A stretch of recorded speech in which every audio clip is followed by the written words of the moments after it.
Another topic I want to talk about is democracy. And as you saw in the Game Changer Intensive, we steer people to get involved in two movements that we think are essential to the future of humanity.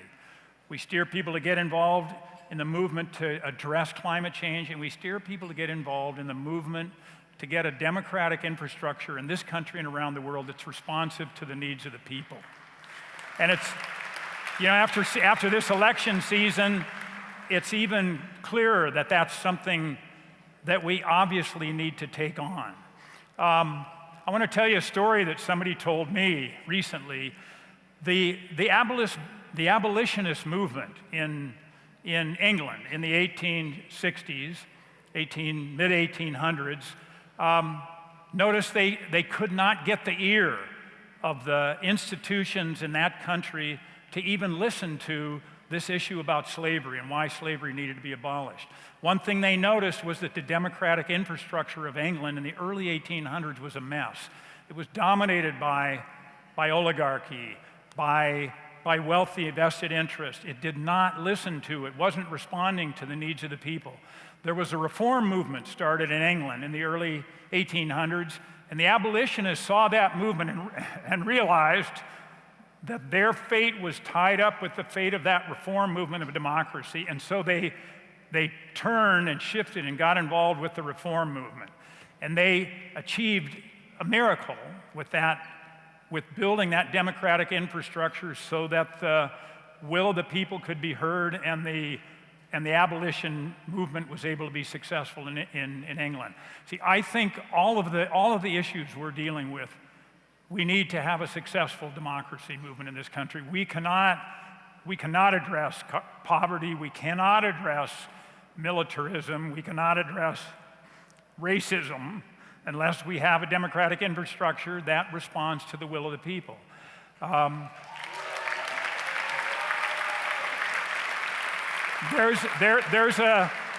we know that in this country. There's polls that I've seen where people are asked, what's the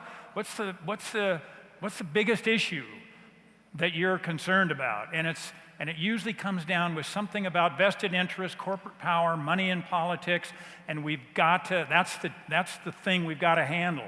95% of people will say that that's the issue we've got to tackle. Unfortunately, 92% of those people say it's impossible, we can't do anything about it.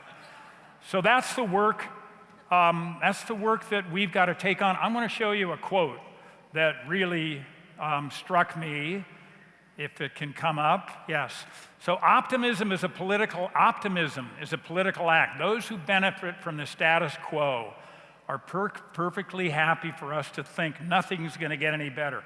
In fact, these days, cynicism is obedience. So that 92% that think we can't do anything, they're actually being obedient to a system that wants to have people think that our political system is a mess, don't get involved, there's nothing you can do about it. So the role that we're going to play this year, following up on what I think is an opening from the engagement that our political system has gotten us into in the last year, we're going to really focusing on moving that 92% cynicism down and get more and more people engaged and steer them to organizations that are doing really important grassroots on the ground work on the issue of building an effective democracy in our country.